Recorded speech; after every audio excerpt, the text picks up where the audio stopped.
نحمدہ ونصلی ونسلم علی رسولہ الکریم اما بعد. یہ بہت اہم بات ہے اور اہم سوال ہے کہ جو وقت گزرتا جا رہا ہے سوشل میڈیا پہ لوگوں کا وقت زیادہ لگنے لگا ہے. بہت سارے مختلف گروپس ہیں، مختلف لوگ ہیں جو اپنے اپنے حساب سے ایک کوئی گروپ بنا لیتے ہیں اور اس میں بغیر کسی سے اجازت لیے ہوئے اس کو شامل کر لیتے ہیں. اب اس میں دو پہلو ہیں. ایک تو یہ ہے کہ وہ گروپ جو مجموعہ بنایا گیا ہے اس میں کوئی خاص ایسی وجہ نہیں ہے کہ اس کو بنایا جائے، بس بلا وجہ گپے لگانے کے لیے، بات چیت کرنے کے لیے. تو ظاہری بات ہے ایسی اگر صورت ہو تو یہ وقت کا ضیاع ہے، لایانی ہے، بیکار کی باتوں میں اپنا وقت برباد کرنا ہے. تو ان میں تو احتیاط کرنا چاہیے. پھر ایسے بہت سے گروپس ہوتے ہیں کہ جہاں پر دینی مباحث لوگ چھیڑ دیتے ہیں، غیر اہل علم، غیر علماء آپس میں فقہی باریکیوں میں پڑ جاتے ہیں، ایک دوسرے کو برا بھلا کہتے ہیں، علماء پہ تان کرتے ہیں، ائمہ کی برائیاں کرتے ہیں. تو ظاہری بات ہے یہ بالکل ناجائز اور حرام کام ہے. ایسے کاموں میں نہیں پڑنا چاہیے جہاں غیبتیں ہوتی ہیں، بہتان لگائے جاتے ہیں، بغیر علم کے بات کی جاتی ہو. ایسے مجموعوں میں شریک نہیں ہونا چاہیے. اس میں کوئی بھی نیت ہو، کسی نیت سے بھی ایسے گروہوں میں شریک نہیں ہونا چاہیے، مجموعوں میں شریک نہیں ہونا چاہیے. بعض ایسے ہوتے ہیں کہ جو محض کسی ضرورت کے تحت بنائے جاتے ہیں. مثلا کوئی ایک پروجیکٹ ہے، اس پروجیکٹ کو کمپلیٹ کرنا ہے اور اس میں سب سے کمیونیکیشن کرنا، رابطہ کرنا آسان ہو جاتا ہے. دنیاوی ہی ہو بھلے، مثلا کوئی جگہ لینی ہے، کوئی گاڑی خریدنی ہے، کوئی ایسا بڑا فیصلہ ہے دنیاوی حساب سے، کوئی تجارت ہے، تو اس میں 5-7 لوگوں کی مشاورت کی، مشورے کی ضرورت ہے. تو ان لوگوں نے اپنا ایک وقتی گروپ بنا لیا، یا وہ بار بار ہوتا ہے تو خالی اسی موضوع پر بات اس میں ہو جاتی ہے، ایک دوسرے سے کمیونیکیٹ کرنا آسان ہوتا ہے. تو یہ تو ضرورت کی چیز ہے، بالکل مناسب ہے، ایسی چیزوں کا فائدہ ہوتا ہے بشرطیکہ وہ چیز جائز اور حلال ہو، گو دنیا ہی کے لیے ہو.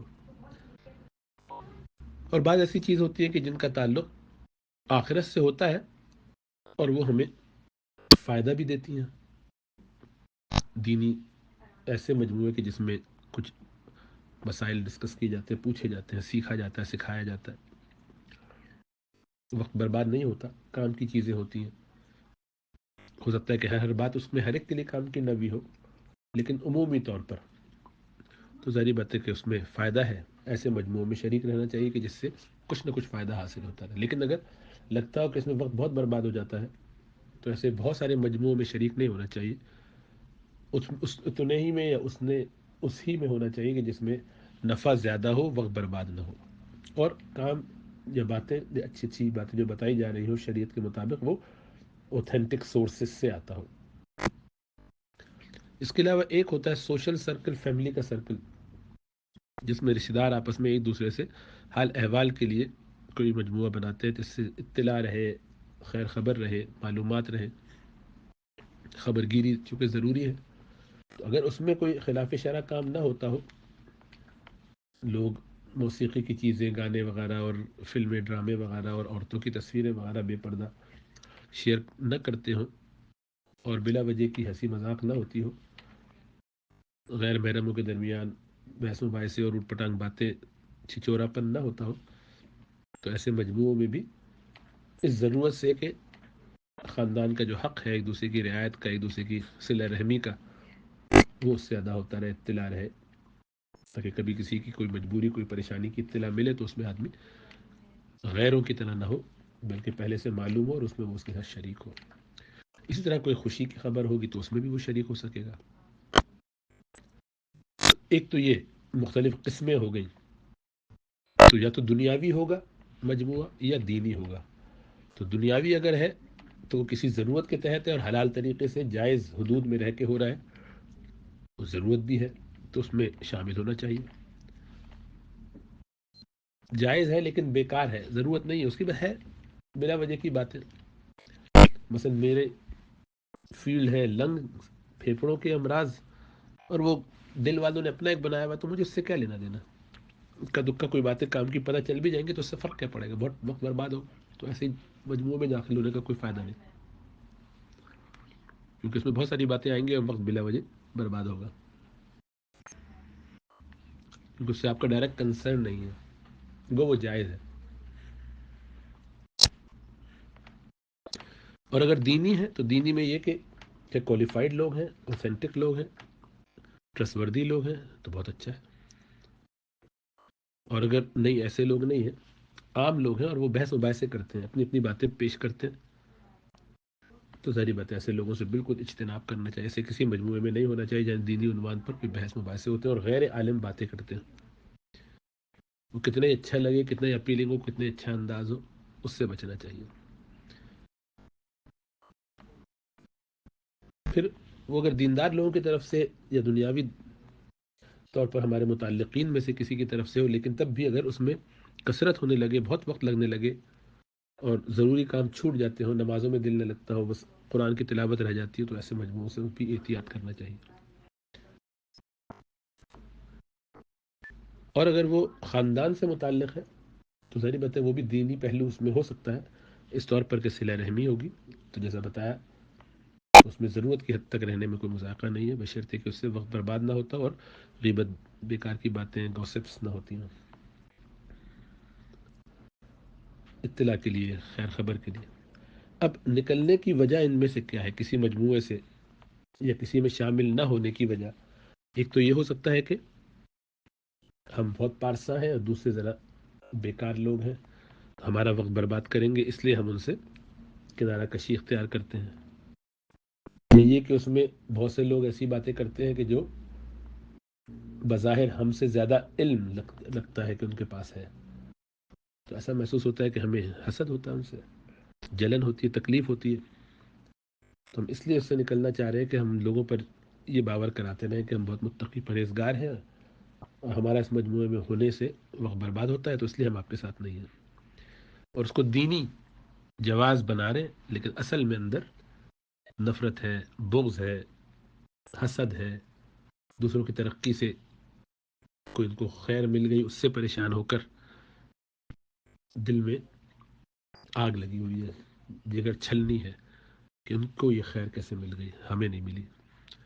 تو اگر ایسے حسد کے امراض ہیں اور نفرت اور بغض و اناد ہے، عجب ہے، کبر ہے، تو ساری باتیں تو سب چیزیں تباہ کرنے والی ہیں. پھر تو جہنم مقدر ہے. تو ایسے لوگوں کو توبہ استغفار کی بھی توفیق کم ہی ہو پاتی، اس لیے کہ وہ اس پہ توجہ تو کرتے نہیں ہیں، نہ اس میں کوئی اصلاح کے لیے مشاورت کرتے ہیں، اور اللہ رے میں اپنے بارے میں خوشگمانی کے ساتھ چلتے رہتے ہیں. تو پھر وہ مجموعے میں ہو یا نہ ہو کیا فرق پڑتا ہے، بلکہ ان کا نہ ہونا دوسروں کے لیے زیادہ فائدہ مند ہے، کیونکہ ان کی نوست اور ان کی خباستوں سے، ان کی خبث باطن سے دوسرے لوگ محفوظ رہیں گے. اور اگر ایسا لگتا ہو کہ نہیں، اس میں چونکہ بہت سی ایسی باتیں ہوتی ہیں جو کہ اچھی نہیں ہے یا خلاف شرع ہے، تو باقی لوگ تو اتنے نیک و پارسا ہیں، الحمدللہ مجھ سے بہتر ہیں، ان کا اس میں ہونے یا نہ ہونے سے فرق نہیں پڑتا، اس لیے کہ وہ اور بہت سی نیکیاں کرتے ہوں گے تو انشاءاللہ تعالی اللہ ان کا معاملہ سنوار دیں گے. لیکن میں بہت کمزور ہوں، میں بہت بیمار ہوں، ایمانی حساب سے بھی تزکیہ نہیں ہوا، دل میں بیماریاں ہیں. تو گویا میں اگر اس مجموعے میں رہوں تو خطرہ ہے کہ میرا ایمان زیادہ خراب ہو جائے، یا میری گندگی کی وجہ سے، میری نحوست کی وجہ سے، میرے گناہوں کی وجہ سے دوسروں کو نقصان ہو. اس لیے مجھے اس میں نہیں رہنا چاہیے. یا میرا وقت برباد ہو رہا ہے اور میں صلاحیت نہیں رکھتا کہ اتنے سارے کام ایک ساتھ کر سکوں، تو مجھے علیحدہ ہو جانا چاہیے تاکہ میں فوکس رہوں اور کام کر سکوں، دوسروں کو برا سمجھے بغیر، گو وہ غلطیاں کر رہے ہو تب بھی، کیونکہ اللہ جانتے ہیں کہ ان کا مقام اللہ کے نزدیک کیا ہے اور ان کا جذبہ کیا ہے. تو نکلنے، کسی بھی مجموعے سے نکلنے میں یا شامل نہ ہونے میں اپنی نیت کو ٹٹولنا بہت ضروری ہے، جانچنا بہت ضروری ہے. کبھی کبھی اس عنوان سے کہ ہم خیر کی وجہ سے الگ ہو رہے ہیں، مقصد حیات سے دور ہو رہے ہیں، زندگی میں جیسے ہم بہت زیادہ الجھ گئے ہیں، لیکن وجہ یہ نہیں ہے، نکلنے کی حقیقی وجہ کچھ اور ہے، تو پھر تو گڑبڑی گڑبڑ ہے. اس لیے یہ جج کرنا ضروری ہے، اپنی نفس کو جانچنا ضروری ہے، نیت کو دیکھنا ٹٹولنا ضروری ہے. اور جیسا عرض کیا کہ وقت لگ رہا ہے کہ برباد ہو رہا ہے، تو پھر اس نیت سے کہ میں اس کا اہل نہیں ہوں. جیسے کینسر کا مریض، اس کو ہلکا سا بھی وائرس ہوتا ہے تو وہ بیمار ہو کے ختم ہو سکتا ہے. اس کو انفیکشن ہلکا سا بھی ہو جائے تو وہ اس کے لیے جان لیوا ہو سکتا ہے، اس لیے کہ پاس کوئی اینٹی باڈیز نہیں ہے. تو وہ احتیاط کرے گا زیادہ، اس لیے نہیں کہ وہ دوسروں کو اپنے سے حقیر سمجھ رہا ہے، بلکہ وہ دوسروں کو صحت مند سمجھتا ہے، اپنے سے بہتر سمجھتا ہے کہ بھئی ان کو تو کھانسی نزلہ ہوگا، وہ تو اس سے گزر جائیں گے، مجھے ہلکا سا بھی کھانسی نزلہ ہوگا تو میرا تو پورا امیون سسٹم ختم ہوا ہوا ہے، میں مر جاؤں گا اس سے. تو اپنے آپ کو حقیر سمجھتے ہوئے ان سے الگ ہوتا ہے. یہ جذبہ بہت اچھا ہے. ایسے ہی سمجھے اپنے آپ کو کہ اتنا میں گناہ گار اور برا انسان ہوں کہ میرا اس مجموعے میں رہنا میرے لیے بھی نقصان دہ ہے، اس لیے کہ میں بہت زیادہ بیمار ہوں. مجھے تو خدا نخواستہ زیادہ کوئی کات اور گڑبڑ ہوئی تو میں شاید کفر میں ہی نہ پڑ جاؤں، بدعات میں ہی نہ پڑ جاؤں، اللہ محفوظ رکھے. اور میری گندگی کی وجہ سے کہیں ان کو نقصان نہ پہنچ جائے. تو اس جذبے سے کوئی الگ ہوتا ہے، اپنے آپ کو ٹٹول کے دیکھے. اور کبھی ایسا ہوتا ہے کہ ہم ہوتے ہیں مجموعے میں اور ان کی باتیں نارمل ہوتی ہیں لیکن ہم پر بوجھ پڑ رہا ہوتا ہے.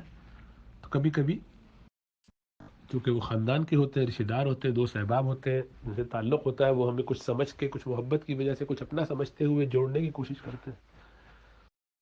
تو وہاں پر نفس پہ جبر کر کے، دل نہیں چاہ رہا پھر بھی اس لیے شرکت کی ہوئی ہے کہ چلو یہ اپنا جو ایک تعلق ہے وہ قائم رہے، رعایت رہے، ذرا مروت رہے.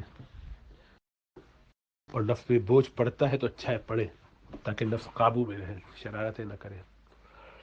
تو اب اس سے خلاصہ یہ نکلا کہ اس میں دو اہم چیزیں. پہلے تو یہ دیکھنا ہے کہ جو مجموعہ ہے وہ کس لائن کا ہے، اس سے فائدہ زیادہ ہے یا نقصان، دنیاوی فائدہ ہے یا اخروی، ضرورت کا ہے کہ نہیں ہے، کون چلا رہا ہے. یہ دیکھنے کے بعد اپنی نیت کو جانچنا ہے کہ میری نیت اس میں کیا ہے، مجھے شریک ہونا چاہیے کہ نہیں، میرا فائدہ ہے یا نقصان ہے.